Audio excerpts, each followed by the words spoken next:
Welcome to Marketing, Media, and Money, your go-to podcast for proven profitable strategies, secrets, and resources from industry experts and global influencers to help you scale your business, shorten your learning curve, and stand out in a crowded, noisy marketplace.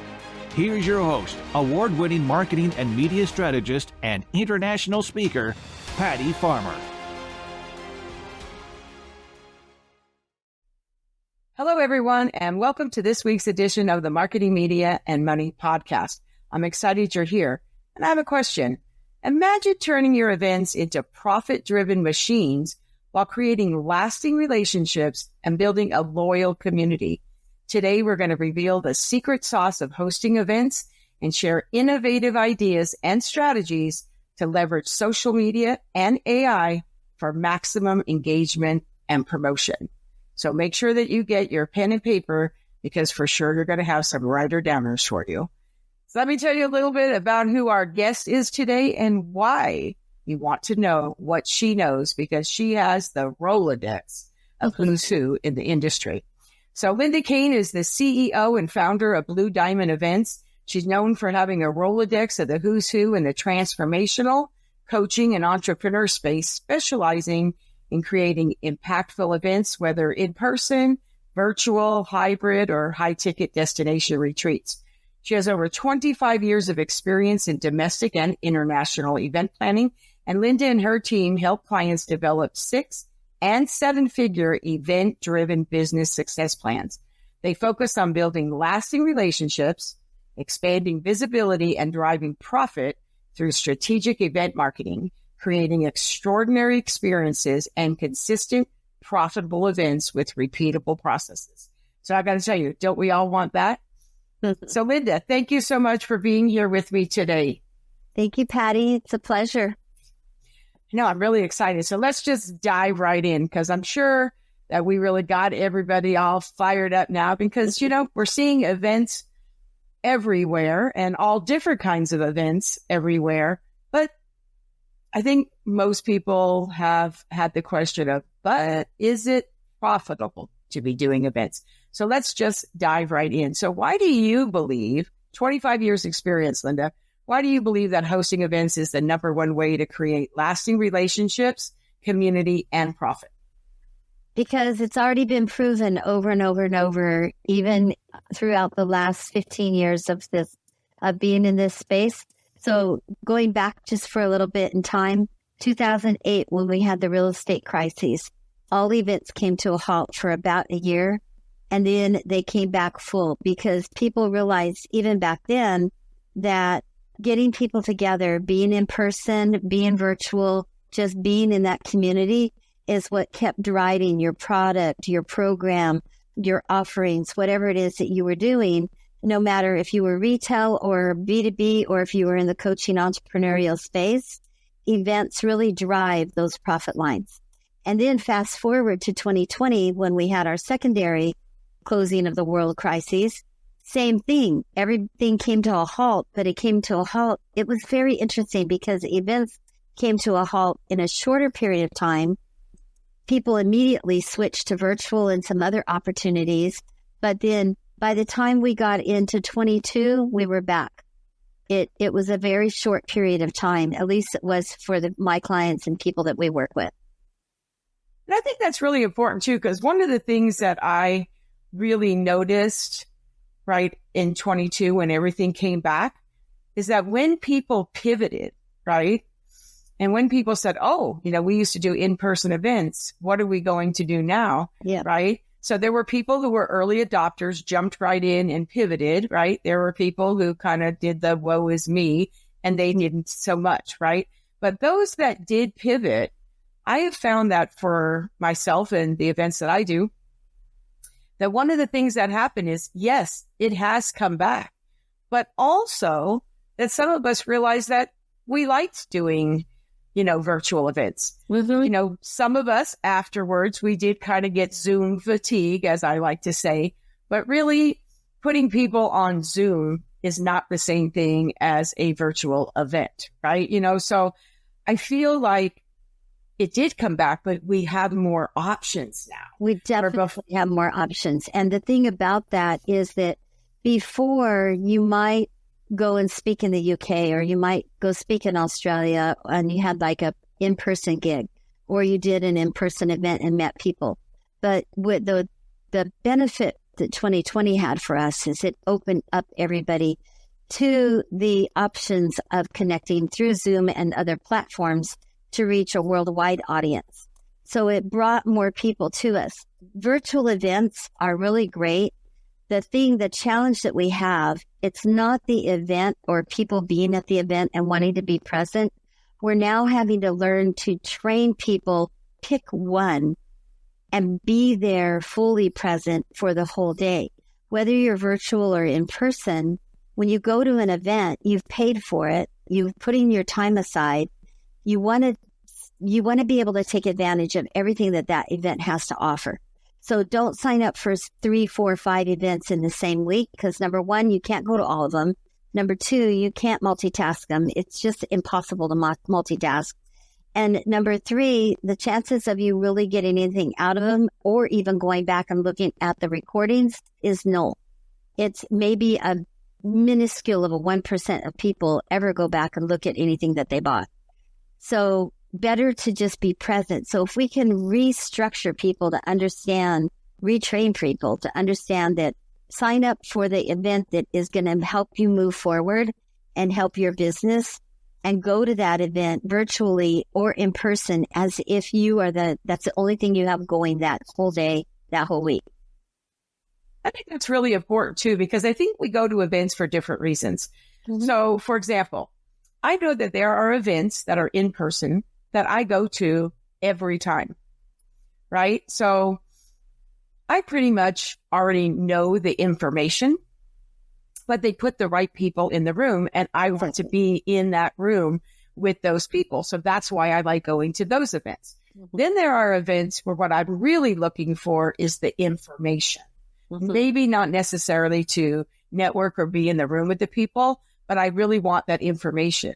When I want that, I want to do the event virtual if that's an option, because mm-hmm. that way I could be taking notes, I could be thinking about what I'm doing, and I can get the recording. I always upgrade to get the recording so that this way I can immerse myself in it mm-hmm. and everything it has to offer. And online ones have a lot of networking opportunities as well as options.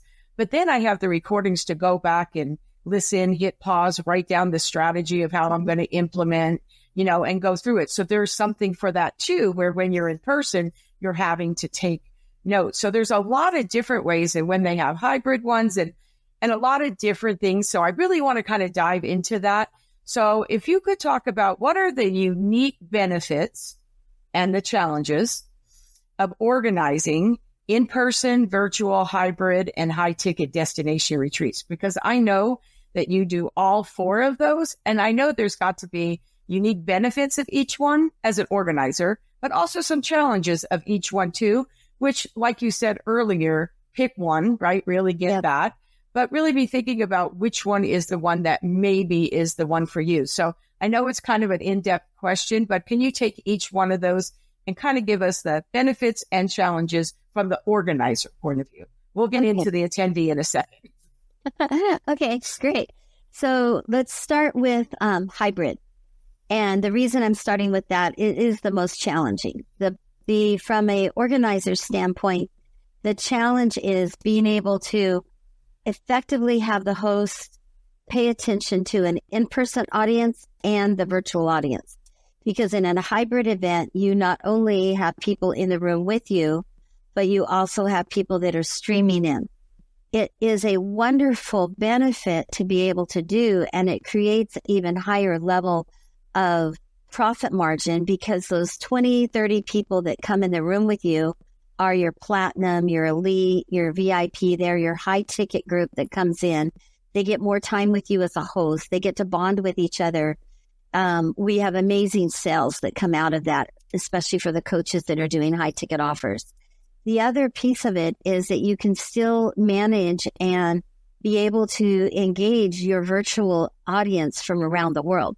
So it really does create the best of both worlds. However, the technical challenges of it and the being able to give to the people in person, but also give to the people virtually can be a challenge for some of the hosts because, and for tech, because you've got to be able to maneuver between the two.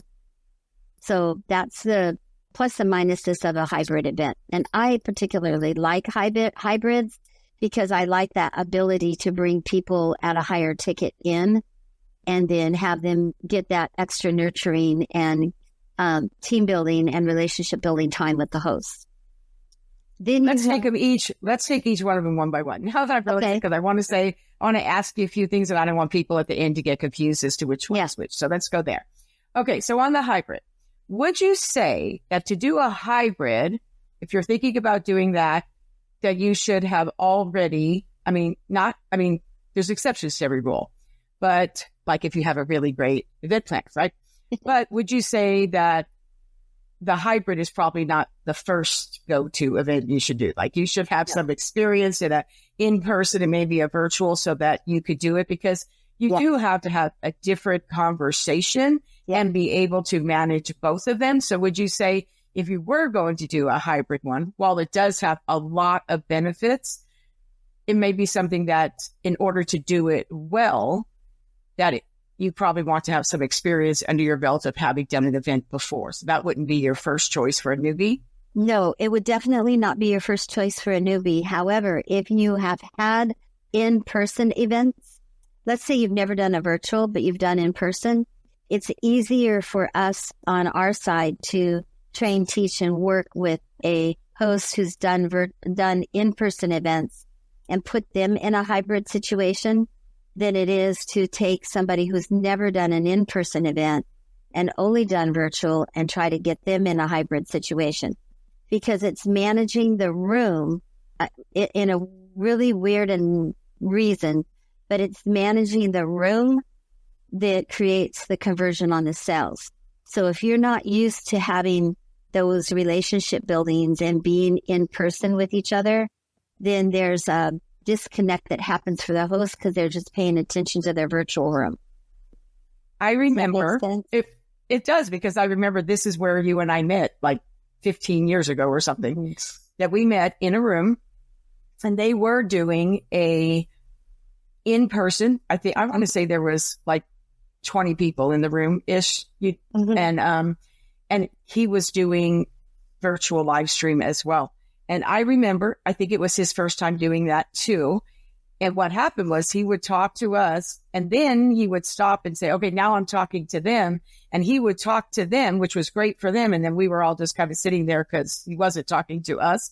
And I remember there was a disconnect there, but it was a learning curve and I learned a lot from that. But I do remember, now we've come so far from that in the past 15 years, right? You know, and I know you still do some of his events. So I have to say that now I have seen it done really well in a hybrid. And so I could see where a lot of times when somebody is doing it hybrid and I'm making the decision whether to be there or to do the virtual, right? Which I'll actually make into a question for you. What are some of the things that, as an attendee, we should think about that when they're offering both? Right? When they're offering both, and you could either be in the room or you could do it virtual. Obviously, virtual is less expensive, but less expensive does not mean less value. Right. Because it's not at all. So what do you think are some questions that people should ask themselves when they're trying to make decisions? They know they want to attend the event. Taking money off the table of the cost, which is obvious. Taking that off the table, what are the things they should be asking themselves about which way is best for them? So you said it a little bit earlier in the sense of why do you want to be in person versus why you want to just be in a Zoom room or be virtual. And it's who's in the room, the proximity, everything's always proximity, right? Mm-hmm. So the proximity to the host, the extra time that you get with the host that you're not going to get in the virtual space. Who else is going to be in the room? Who are you going to be able to meet? Who will you be able to sit down with, joint venture with, partner with, meet, to get to know? That's probably a big driving factor. The other is how you learn and how you best like to go to events. I learn better and get more out of an event when I attend in person because I'm more fully present because I have to physically be there. That's not to say that I can't be present and fully present in a virtual space. I just find that I am a little bit more distracted by the things that are going on in my office, my home, my world around me when I'm at home trying to attend an event. It's not as easy to disconnect to all of my phone, people, my office, my team, but it's very easy for me to do that in person. So that's a driving force for me. So ask the questions like, is this a place that I want to go? Is this an area that I've not been to that I want to visit? Take an extra day. Are there people in the room that I need to meet, want to meet, can meet, that's going to help me? What is the proximity that I have with the host? How much time am I going to get with her or him extra that I'm not going to get if I'm in the virtual space? And then to the experience, then price that out, balance it out by price. And if the price and the cost of being in person makes it, affordable and it validates those questions, then definitely go in person because your experience is going to be elevated. But then if you're going to be virtual, again, come fully present, video on, schedule your work so that you can be there, pay attention, participate, write notes, do the things and participate fully. I think that really makes a lot of sense because I have to say from an in-person event, I can't even tell you because it's really about opportunities, right? When you're thinking about ROI for anything does it mean you pay this money and you get this money back? Sometimes it does, but not in everything. Sometimes it's really about the opportunities. And I have to tell you, I have paid several $1,000s to go into an event and I can literally track back $250,000 made from the opportunities to be in the room with the other speakers, to time spent with the host. And dare I admit that I can't tell you that I even closed a $10,000 deal once in the bathroom while I was at an event. And the people that you talk to in the hallway, right? When we're on breaks and when it's, bio break time or whatever, you will have some great conversations with people out in the hallway, or you have people that have been in your proximity virtually that you get to meet in real life because you're going to be there. So I really could speak to that from my own self. But then again, I also can say that when I decide to go to a virtual event, it is really, really great to then, like I said earlier, if you want to know the knowledge, that's when you're attending that event. It's really nice to be able to be at home, get comfy, not know that I have to, like you said, Zoom on the top, yoga on the bottom, right? You're being comfortable. You have your own snacks, you have your own things, unplugged from everything else except when it's break time. But then you're not thinking about the networking, although a lot of virtual ones do have that built into as well. But it means that I can uber focus on the information and how I'm going to implement in that business and what's the next step I'm going to take and how can that elevate that or something else about an offer or a program. And not only that, but one of the things that I have really gotten, whether it's there in person or virtual, but I can zoom in on it when I'm doing virtual, is if I want to watch somebody give the offer. Or I want to watch how they do stuff. So sometimes I can be in that uber focus and I can be taking notes and be like, oh, I love the way they did that. I love the setup for how they did it. I loved how they followed up. So you really have to ask yourself, what is the reason?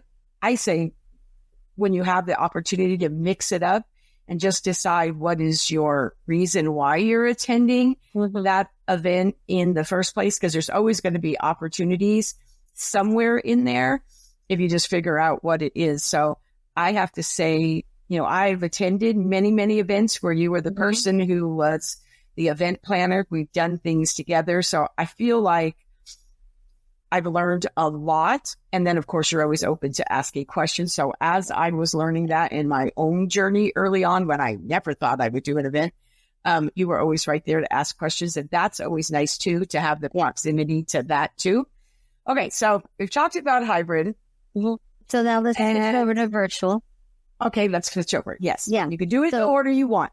Okay. Well, it just makes it natural because we've talked about hybrid. Let's go to virtual. So virtual, obviously the best benefit for the host and for the attendee is the cost factor, because you can do it very simple from your own Zoom room, manage it all yourself. I don't recommend that, but there are people that do that. And again, it goes to experience. Events are all about education and experience. And it's what kind of experience you want to create. And we've done some amazing things virtual, from being able to do paint parties and wine tours and mailing out swag boxes and really making it experiential, the networking, the connection to sponsors, speakers, things like that. There's a lot that you could do in this space that people don't think about. But coming along with that is having the right team and right support. Because even more so in a virtual space, I always like to say, don't Zoom alone, because, you really want a team in there. You want people who are dropping links, chatting, keeping an eye on the conversation, letting you know when a question has been asked, being your eyes and ears in the room. Because as a host, you want to concentrate on the training, teaching, and your offer or whatever else it is that you're doing that, is the reason for the event, and not have to be like, oh, where am I going here? Oh, I need to put my slide up. This is happening. So there needs to be a mindset shift that takes place when you're going to do a virtual. So are you going to do a virtual that is so simple that all you just in Zoom, you're going to teach, train, then you may put them into a network, and then bring them back, send them to lunch, keeping it simple. Then you can do that with one or two assistants helping you. But if you're going to do a virtual event that's going to have real impact, really draw the attention, so most of the people will have their video on and not be video off, doing other things and really focused on you, then you have to have some experiential components to it. And you have to be doing things that surprises the audience all the way through. So it's unexpected. It's like, oh, wait, what are they doing now? I need to be there. I need to turn my video on. I need to pay attention to this. Something's happening. And so you have to get a little bit more creative with your content, the flow, and so that people can't just always expect that something's going to happen.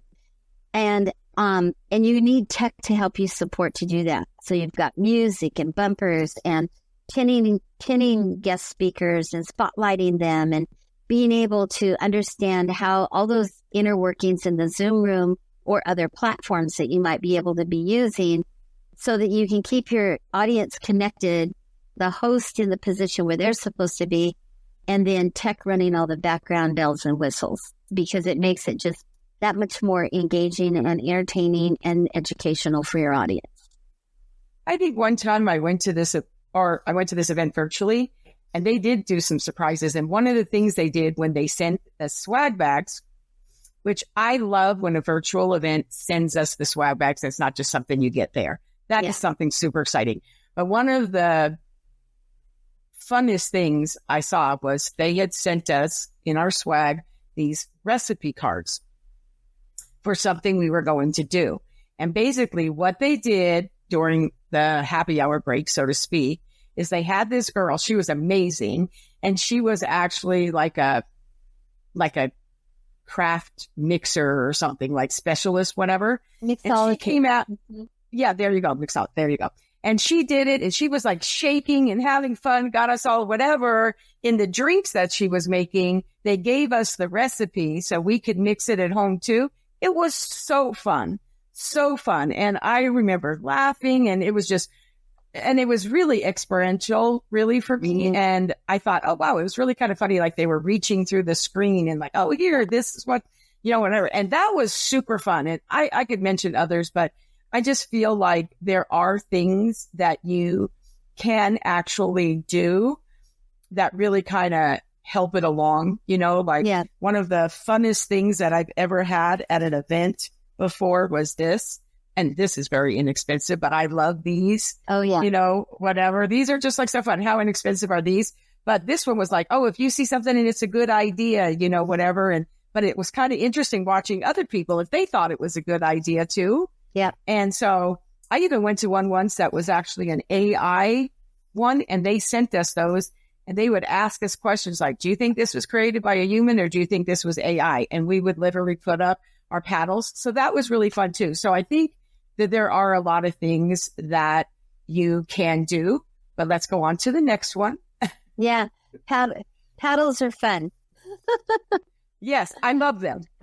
And I have a whole little cup full of them over here. And they're really kind of fun. You can have your kids put them together and then mail them out. But just to talk a little bit about swag, when you're doing a virtual event and you want to mail out swag, it's fun to have a couple fun components like that, like an emoji that, people can use, or a saying or a sign that, that people can use. A lot of people probably have seen these around, hell yeah, hey yeah. Those are really fun, but give some thought to, just don't throw stuff in swag, and don't have sponsors that do flyers and stuff like that and send that out in a box. It's better to be very methodical and send one or two things that is going to really be impressive and that they can use at the event. Like you said, hold up an idea, have it be part of the experience. Don't just throw stuff in a box, and give some thought to how your box is packed. We do swag for our clients, and there's tissue and crunchy paper, and everything's theme colored, and the box is themed, and everything is wrapped, so it's not going to break. I cannot tell you how many boxes I get, and the items are in a box. It looks like it came through a post office box. There may be a little bit of logo or design on it, but it's just not impressive. It looks like it came in from, a war zone. It's banged up and everything. But then you open it up and things are broken, or it's like, seriously, they gave me this. Why did they give me? I don't need a Post-it note unless it's going to have some significance to the event. Don't waste your money on stuff like that. It's better to just be very focused. Send a wine glass, send a really cool cup, or, to send one really cool thing than a whole bunch of little things is the point. And just signing off on virtual events. We had a wine tasting that we had a winery in Temecula, and the guy put a GoPro on his head and he walked through the vineyard. So on the screen, all people saw were the grapes, and his hand would reach out and he would pull up the grapes and he would talk about them. And then, in your box, you had some splits of different kinds of wine that came in your box. So when he got back to the bar area and he was doing the tasting, then you got to open your box and he would open up a bottle, show it to you, pour it. It's as if you were sitting right there. And then everybody would drink, and then they would talk about it, and people had their mics open and they could ask questions. And it was the coolest thing. And it felt like you actually went on a walk through the vineyard and then sat down and had a drink with this guy. So you can get very creative. We've done paint parties. We've done escape rooms. We've done We've had a breath session where everybody either laid down on their floor or a cot or their couch, and they put their laptops so that the host could see them doing their breathing and practicing their breathing, and she could call people out, Linda, put your knees up, deeper breath, arch your back, lower your head. It was really cool. And you can see all these people, laying around in their Zoom room. And then the last piece about tech for Zoom, typically you can only see about 40 people, 45 people, maybe 25, depending on what Zoom you're using and what, latest version of it that you're using. So if you've got 200, 300 people in a Zoom room, you have to have extra monitors so that you can see all of your attendees. That's another reason to give some thought about if you're going to do a virtual event, what is the overall experience, not only for your attendees, but for you as a host. And if you're only going to have one Zoom room like this, and you're only going to see 45 of your 150 people, then you're going to have to figure out how you can move your screen periodically so you can see other people in the room, and then move your screen back so you can see other people in the room so you can keep that engagement. And that's one of the reasons I believe that a lot of people show up without their video on, because they know that the host is only going to be able to see X amount of video people in an average, simple Zoom room. So give some thought to that about adding in a couple monitors so you can see more people. And having a higher package with Zoom that allows you to be able to do that as well, which I think is very important. Yeah. Okay, so what are we going to next? So now let's go to in-person. So in-person events, for me, I love in-person events. It is the best way to connect, to hug, to be with people. You can go grab a coffee. You can go grab lunch. You can just take a walk with somebody. Deals can be made in a million ways. The connection is that human connection, I think, is what is really great and really helps to solidify the experience. Plus, by being in person, you are pretty much 90%, 100% engaged. Do you know what I mean? You might step out for a call or whatever, but you want to be back inside that room and be with, everybody in the room. Now, the challenge to in-person events obviously is cost, because you have to have a location, and there's costs that go along with location. So just speaking real quickly to people that want to go to hotels and using a hotel as their venue for in-person events, remember that a hotel gets their revenue 3 ways: through how many guest rooms you have, how much meeting space you're going to need and what the cost is of that, and are you going to have any food and beverage? Are you going to serve lunches, reception food, coffee service, all those kind of things? So when you're negotiating for your space, especially at a hotel and other venues as well, but mostly hotels, you need to take in those 3 factors. So number 1, if you're going to have 100 people, then try to negotiate for a third, like 30 room nights, not 100. So you want to be responsible for 30 rooms that are picked up. And make sure that you ask for them to be cumulative, which means every night counts as a group, not per night separately. What I mean by that real quickly is that, let's say you have 30 rooms on Wednesday, 30 on Thursday, and 30 on Friday. If you don't say the word cumulative in your contract, then the hotel's going to go, well, you only had 20 people on Wednesday, so you owe us for 10 rooms. You had 35 people on Thursday. That's great. We got extra 5 rooms. You don't get any credit for it. And on Friday, you hit your 30, so it's a wash, even. You owe us 15 rooms, the attrition on 15 rooms. But if you do cumulative, then they're going by the total of 90 room nights picked up. So 30 is 90. So the total of 90 rooms picked up. And then if you have 20 on one night, 15 on another, 30 on another, but people stay 2 days prior or 2 days post, then all of the rooms get counted for the pickup.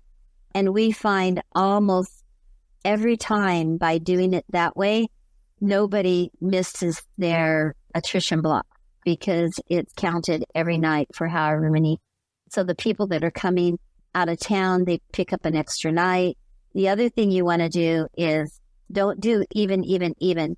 Make your first night, maybe. So if I was negotiating your contract for you and you had 100 people, we would negotiate 20 people on Wednesday, 30 people on Thursday, 20 people on Friday.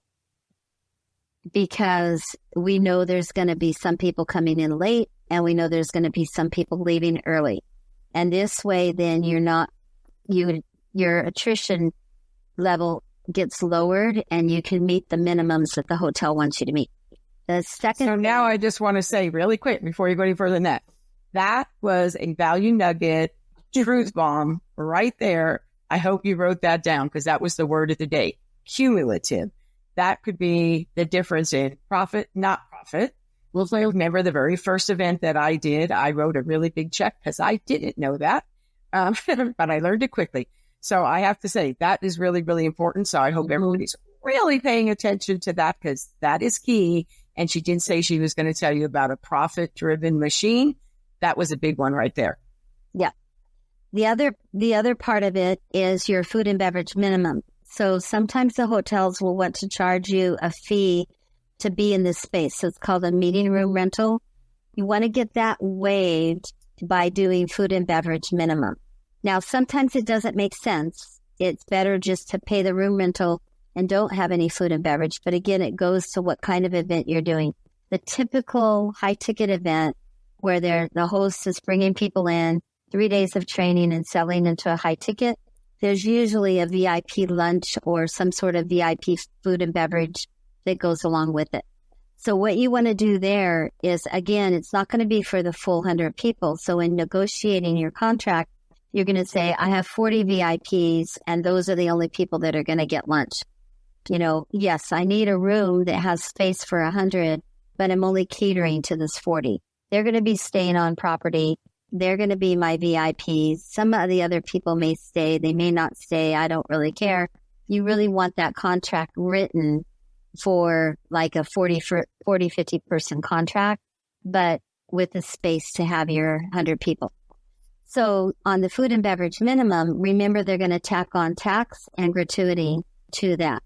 So if they tell you your food and beverage minimum is $10,000, it's also going to be closer to $14,000 because you're going to have tax and gratuity. So I always do whatever the food and beverage minimum is, times do a 32% on top of it, and you'll be covered. That'll cover just about anywhere you want to go.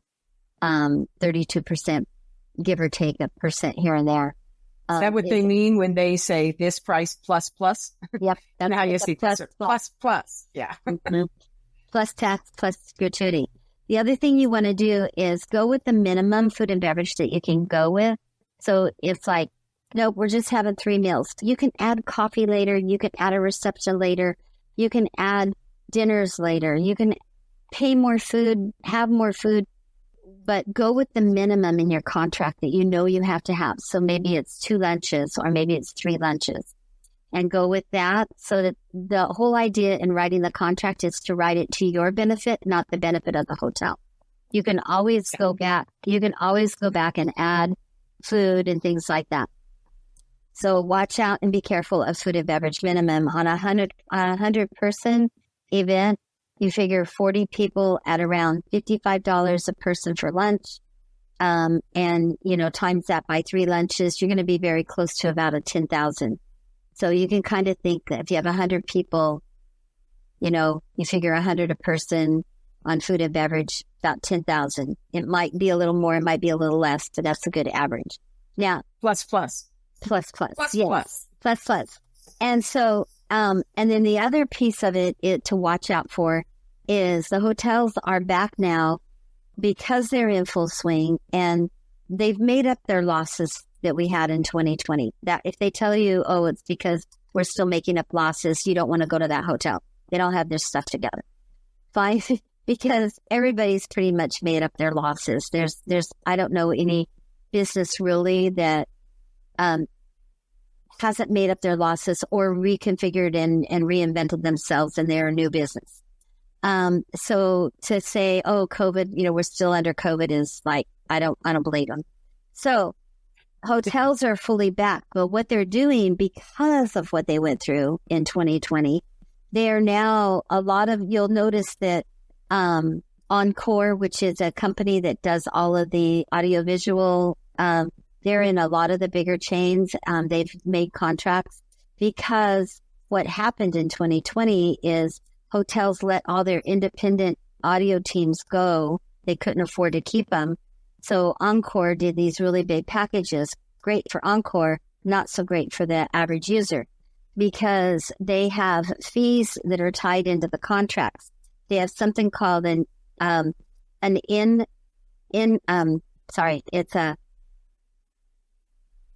what's it called? It just escaped my head. Hang on a second. Okay. It's the setup and strike fees. So whether or not you bring in your own audiovisual team or your own AV equipment, you might own your own projector and screen and you want to bring it in. They're going to have this setup fee and a strike fee that they're going to charge you. It's typically $500 for the setup and $500 for the strike. All that means is some guy's going to stand there and kind of watch you bring your stuff in, set it up, leave. And it's usually for like a 4-hour, where most setups are longer than 4 hours. So you want to make sure that your contract is really written like a flat rate of X for a setup and a strike fee. The other thing you want to watch out for is internet charges and also for what we call power drops.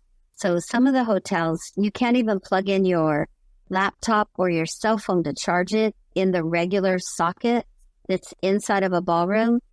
They have now put a little gizmo on it so that you have to open up the gizmo in order to put your socket in. And it can be $65 to get power. It can be $1,000 to get power. It just depends. So ask those kind of questions about your venues. Do they have power drops? And if so, how much? And try to negotiate as much of that off as you want. So little things like that to really be watchful of. We call them the hidden fees that can just destroy your profit margin. And it sounds like it really can. So now we're going on to high ticket destination retreats. Yeah. Are one of my favorite. And the fun. So the great thing about high ticket destination retreats is you can make money on the front end and you can make money on the back end depending on how you want to do it. Plus you can have your favorite destination that you want to go vacation at, put a retreat around that, allows you to go in early or stay late in your favorite place that you want to go. And at the same time, bringing people along with you, and you can do some workshop training. You can have an experience. For example, you're doing one where you're in Italy. And I've had another client that's just got back from Italy. And they were able to do, wine tasting. They rode llamas. They did all kinds of crazy things. They had, lunch out in the vineyard. But they also had some training time, 2 or 3 hours a day, where they were working with people on their business and doing mastermind sessions. And it worked really great because they charged people to come to the event and they had a little cushion in there for profit. And then at the event, they sold 2 packages. They sold a high ticket package of $25K, and they also had an $18K package that they sold. And they had about 20 people at their retreat with them, and they ended up selling 12 of those different packages. So you can do something like that and make it profitable. The other thing you can do is if you just want to do a trip and an experience, then you front end your profit into the ticket for people to come. So let's say you take people someplace, Italy, France, Bali, and you have all these experiences that they're going to do and grow and transformational things that they're going to take away and experience. So maybe instead of doing $5,000, which covers your costs and gives you a little margin, you go ahead and price it out for $10,000 to give yourself a bigger margin on the front end, pay for all of your experiences and everything. And then after the event is over, you can still market to them the next thing that you have to sell if you want. I think that makes a lot of sense. So now that we've kind of gone that, so I know that everybody had to been taking notes on that, or they're going to want to watch the replay, the recording, right? So what key activities do you focus on to drive revenue and fill events effectively while creating an extraordinary experience for the attendees? So we're going to switch it a little now, because now it's going to be like, yeah, that all sounded really, really great. How do I fill the room? How do I drive? Yeah, like how do I get that? So let's kind of talk about that. So what are some key activities that do you really focus on when people hire you that's going to drive revenue and help fill them, but it's also going to be an extraordinary experience for the attendees as well? Building the email list. Keep building your email list is really key and important. So doing activities that help to build your list, participating in summits, participating in giveaways, even doing your own summit for your event or doing your own giveaway. so that you can keep building your list. Because if Facebook or any of the social media platforms go down, email is always going to be your lifesaver.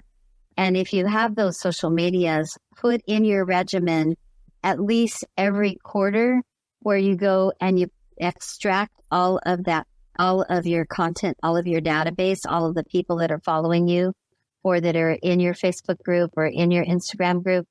Download all of that every quarter so that if something happens, you have recovery capability and you're not losing all those contacts. So emailing is really good, and having a really good, strong email campaign. Education-based marketing, and Alexis Aldecott talks a lot about this, and I 100% agree with her. Do pre-event things that keeps people engaged. Pass out some knowledge, give them tips, give them things to do, teach them some things, which is going to make them understand and want even more to come and be at your event. If you're just selling a ticket and you never go back and get engaged with them, then what's the motivation for them to really come? So once you're in your marketing phase, buy a ticket and you're going to get this bonus. It'll be released on this date. Or buy a ticket, you're going to get this training. We're going to get together, before the event and do this. So have a better email campaign that drips out content. Speaking on stages is still the number one way to get people to get your freebie or come to your event, being able to sell your ticket, give away your tickets, things like that. So, and speaking can be podcasts, it can be networking, it can be paying for stages, it can be going on stages that you're asked to be on, and it can be your own masterclasses, webinars, things like that. So really and truly, what we like to do is, what do you as a client, what do you resonate best with? Do you like Facebook Lives and webinars, or do you only like talking to other people at events? Or do you like a combination of all of it? And then figure out the strategy that best fits what you enjoy doing, that makes you shine, and putting that kind of a marketing plan in place. The worst thing that a host can do is, like, if you hate social media, don't do a social media campaign, because obviously your clients are probably not going to be there. Where do you already meet your clients, and where can you meet more of them, and focus on that? So some people do just a LinkedIn strategy. Some people, it's a combination, like I said, masterclass, webinar, and Facebook. Some people, Instagram is included. But the key is having a visibility plan that gets you out in front of people and brings newer people into your community. I think that's really important. So that kind of leads to a question. So why is understanding your ideal audience crucial for planning a successful event, right? Because I think a lot of times it's, you got to have that clarity of who is that ideal client, right? And how do you help your clients define their target audience? Because I think sometimes people just decide they want to have an event and they're not real clear on that. I know as a speaker that when I very first started speaking and didn't know better, I remember I would go speak at events and I'd be talking about marketing, and they'd have a Reiki healer and like all these kind of things. They say, oh, we're going to have 100 people in the room. Well, maybe they are going to have 100 people in your room, but if those other speakers, their audience isn't your audience, it could mean that only 20 people in the room are really your audience, right? So I think that now that I actually do events, being very, very clear for me on who is my ideal audience, and then making sure that all the speakers, if I having speakers at my event or whatever, that I'm really, really clear on who their ideal audience it is, so that it's a win for everybody. But from an organizer or from an event planner point of view, really understanding who the client who hires you, right? The client who hires you, so the host, how do you help them really define who their target audience is? Because that has to be crucial for when you're helping them to plan an event. Absolutely, because if they don't know who they want at their event, it's spaghetti on the wall. Some's gonna stick, some's not gonna stick. And the biggest thing that happens is that, oh, I'm gonna have 100 people, or oh, I have 100 people that are coming to the event. But out of that 100 people, 60 of them are already in a program, they're already in your community, they're already buying from you. The chances of them, you're gonna have to work a little harder with that 60 to get them to buy that high ticket offer that you're going to, be having at your event. that leaves 40 people in the room that are really what we call your ideal client, because you're already engaged with those other 60. So that 40 is your new group of people to work from. That can be problematic if you're trying to sell a 25K high ticket offer and you only have 40 people in the room. Not that you can't, you should still be able to sell 20% of that, which would be 8 sales. But if you had 100 people in the room that were new to you and that were in your program, and 60 people that were in program, what better event is that going to be, because you have 160 people in the room? So pay attention to who is signing up early. And if it's your current clients, then know you need to pivot that marketing to reach more new clients. And the reason that it's crucial to know who you want to work with is because you don't want to have that 40 in my scenario here. You don't want to have those 40 people not be your ideal client, because then that even shrinks down your profitability even further. So use surveys, use assessments, use those pre-event engagement opportunities of master classes and things like that to start drawing the right people into you, to sell them into your, to invite them to your event. Going, as you said, going to stages or speaking in other events that has your ideal client. Before you say yes to going to an event, ask the host who's going to be in the room. If you're teaching sales conversation and you're going to go speak in front of a health practitioners group where everybody's learning how to do yoga and injections, chances are people who want to learn how to do sales are not going to be in that room. Not the place to spend your money, not the place to go. So you try to be more selective. The other thing too is podcasts. It's great to be on podcasts, but if their reach is not your audience, or just to be on a podcast, if you want to do it to practice and you want the recording and you want the exposure, absolutely, 100%. But if you're looking for ideal clients who are going to listen to that podcast and connect with you, you have to really know who your ideal client is. And what we do is we take our clients through that empath process rather than a demographic process to find and identify who their ideal client is. And what I mean by that is demographics are who they are, what their age is, what's their gender, what's their business. Those are important factors to know. But what's more important is, are you dealing with moms at home with lots of kids? Is that your target market? You're going to market to those moms in one way than you would the single person, the single female who maybe her kids are older and she's doing her second phase of life. Those are two different marketing languages and messages. So you can't mix that together and serve both of those audiences. But I also think, don't you also think though, that I know a lot of times when people are thinking about location, right? So if it's an in-person event, when you're thinking about location, now I have to tell you again, I used to spend a lot of money going to events that they said were destination events. And I'm just going to say, if it's a destination event, it needs to be a destination event, because I can't even tell you how many times I would pick a place. I say, oh, I want to go there. And I would go, and they would keep us in that room to 9:00 at night. And so it's like, well, it may have been at a destination I wanted to go, but I never even saw it. Right. So I have to then now stay there extra days. That cost me even more money in order to be able to see that destination. I always ask those questions as well. And when I'm doing my own events, you have to realize that if people are coming rather than doing the virtual option, they want to see that event. You need to allot time in that event for them to be able to do it. So now when you're thinking about marketing to them, right? I think a lot of times if somebody is going to have an event, say I live in Dallas, we'll just say Dallas. So I would have an event in Dallas. I mean, it doesn't have a beach, right? So it's, whatever. It has wonderful things here, but a beach is not one of them. What would you say is either the percentage or a different strategy? Like, yes, if you do have a beach, say, for example, people are beach people or mountain people or whatever the case is, you will get people to fly in, right? So, but sometimes it's really about, you're going to spend more of your marketing dollars local because you're in a place where people really probably aren't going to fly in. Like I don't want to say one because I don't want anybody to get all mad at me because I say that one. But there are places really that I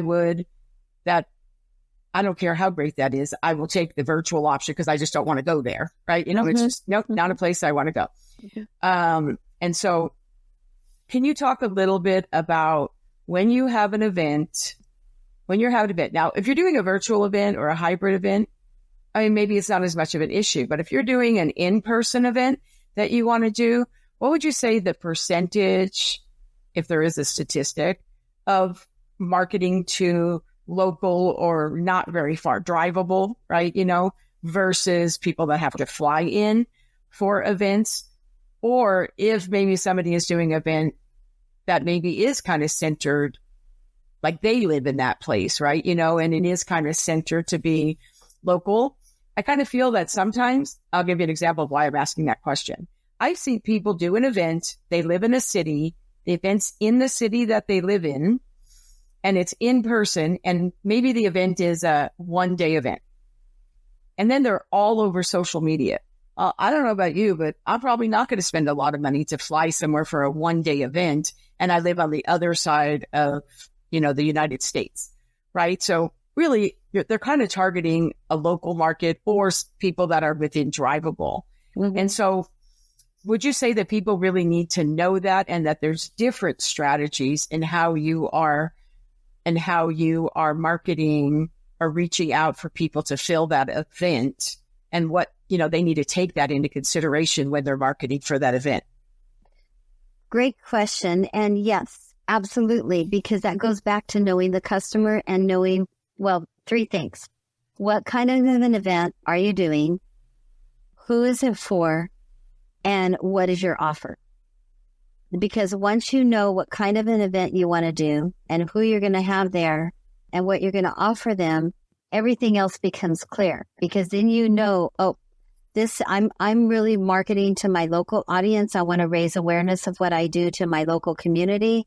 Then all my focus is going to be on those people that need my product and need my offer that's designed for my local group, my local outreach. So the ideal client for that might be just those, let's say you're teaching sales as an example, anybody that does and needs sales. So you could probably get car dealerships, real estate offices. You can really have a mix of people. Then their one common denominator is they need to know how to sell better, and sales strategy, and sales languaging, and practicing it, and formulas, and how you lead somebody through a sell and close a sell, and the follow-up, and all of that can be done. So if you have a wider net that you're casting and you want to reach all of your people that would be interested, that fit that avatar, and then that opens up that you can go to another city, a destination. Maybe this year we're here, next year we're going to be there, we're going to be here in the spring, and we're going to be here in the fall.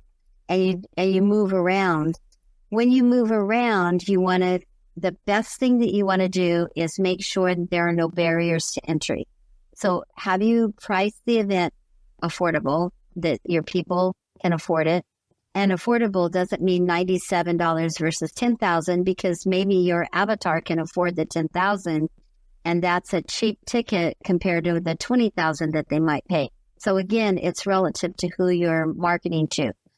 But then, is it affordable? Is it accessible? I fly in. Do I have to drive an hour now to get to the location, or am I going to be picked up? If I'm going to be picked up and get a glass of champagne, fine, as long as I don't have to drive it. You know what I'm saying? What does that look like? Is that a barrier to entry? And then what are you offering? Again, what are they coming in for? What are they going to learn? What are they going to experience? It's going to make them want to do that offer. So really deciding where you're going to go and what city to go to, whether you stay local to you or whether you want to go someplace, is really up to the host on the experience the host wants the attendees to have.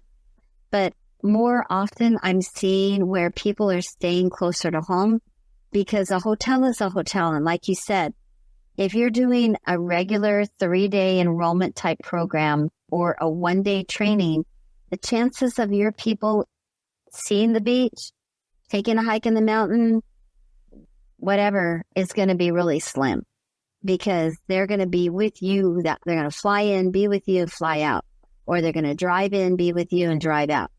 So you might as well make it the most affordable to you. So maximizing your profits, but giving them a good experience. So each of us, I believe, have amazing hotels within our city. So highlight your city. Highlight what's fabulous about why you chose to live where you live and bring people into your city rather than, oh, let's go to Bali or let's go here, unless that's the reason for the event. No, I think that makes sense. Like, I know that my business is a lifestyle, freedom-driven event. Mm-hmm. My people want to go places. We want to go places. But they also don't want to stay in a stuffy room either. They want to have experiences. So you have to be able to, within that framework of your event, to have those opportunities and times for them to. That's why I love events, because you can do one of each. You know, you can have a virtual and you can go to a high ticket destination, and you can do an in-person in the middle of all of that. It really just depends on what you want to create and what you want to do. You can also have your retreats be part of your fulfillment process to a high ticket offer where you're working with people for a year and you have 10, 12 people that have bought that high ticket. You can take them someplace great. You know, you can take them on a European vacation or to Bali or to Costa Rica or to Canada, wherever you want to go, as part of the fulfillment, you know, so they would come with you on that fulfillment. I think the key, though, to location is really budget driven. What kind of an event? Budget and experience driven. So, you know, if you want to go to Bali and you can't afford it, you can create a Bali feel experience in a local venue if you want. Oh, now see, that is really good. So I think that, you know, we've kind of talked about some effective ways to make money, save money, think about ticket price, think about experiences, which I think you've really gone deep there. I really love that. We've talked about promotion and what are some of the different ways that you can promote, whether it's social media, using your email. But here's the question, I think, an affiliate. Oh, yeah, let's not forget affiliate. But I also think, and I've heard you talk recently, as a matter of fact, if you have about the latest copy of the magazine, she actually writes about it in the Marketing Media Money magazine. But how can you use tools like ChatGPT, right? How can you use AI to effectively use it for event promotion? And what are the key things to keep in mind when you're using it? Because I do really feel like people are like wanting to use AI now. So there's some things, just like everything else, it's okay to use AI. It's a tool. And then there's things that really, honestly, it's not going to replace the phone. So I know that you do talk about that. So what can you share with everybody about when can they use tools like that to help them? And do they really need to, what do they need to keep in mind when they're using those tools? There are all kinds of tools that we have for helping us with our marketing and our messaging. And AI, of course, is like, you know, the hottest, latest thing. But it's really good because you can take your ideas, you can take your messaging and put it into ChatGPT or Jarvis or one of the other, you know, programs. The thing about it is to whatever tool you're going to use, don't just throw things in there. Like, don't just say, I'm doing an event and I want women only. You have to be very specific and you have to teach it your language. So it's important to talk with the AI for a little bit. I know it sounds kind of crazy, but not really. Play around with the chat. Like go to ChatGPT and say, I'm a 30-year veteran event producer planner. I have done events like this. My typical conversation I have with my client is like this. What does this tell you about me? And then it'll tell you what it thinks you are. And you say, no, not quite. This is how I talk. This is how I'm more like this. And then it goes, and then you ask it like, do you understand? And it's like, yes, it gets to know you. I know. And then I've even asked it to interview me. What questions do you need to ask me? Exactly. And then you can say, I'm planning an event and I want to teach my process to, this kind of a person that makes this kind of money. What's my best marketing message, to get them to come.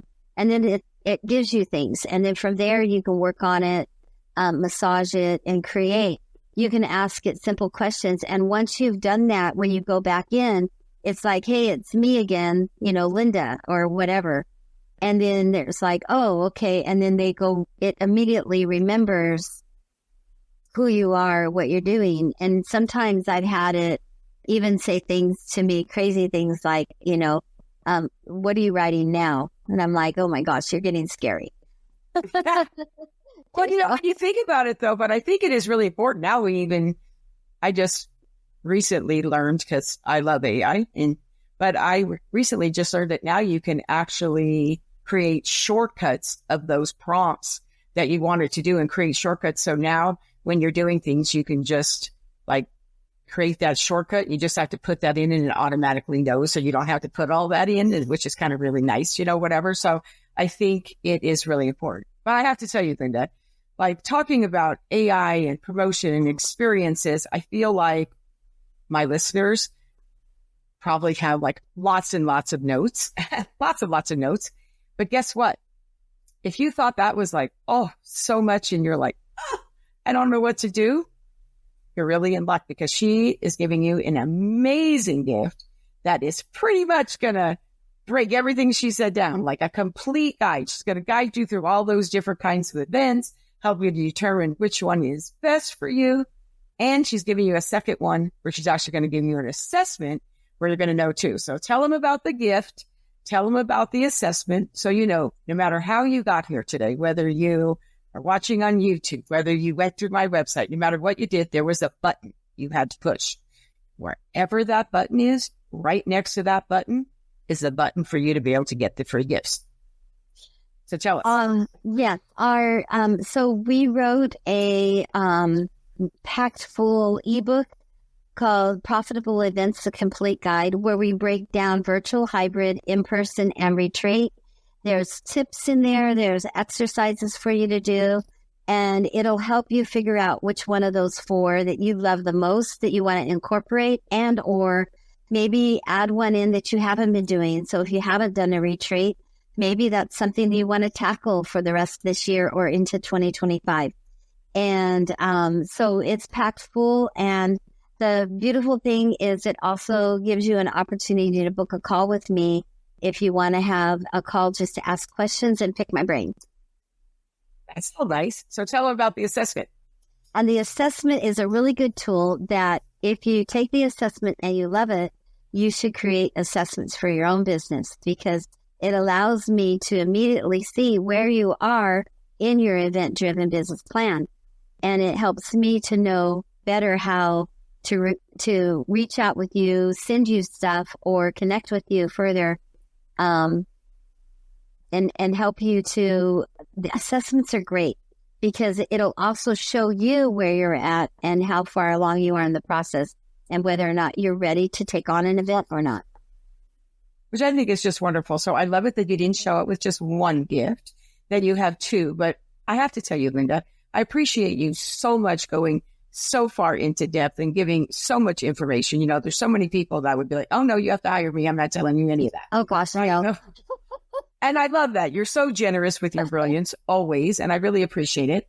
But again, a lot of times when you get information, it just really helps you to know one thing, that you don't want to do it, that you don't want to do it on your own, that you need somebody there to walk beside you or do it for you, whatever the case may be. So if that's the case here, how could people get a hold of you? Because she's this generous all the time. So you want to be connected to her everywhere.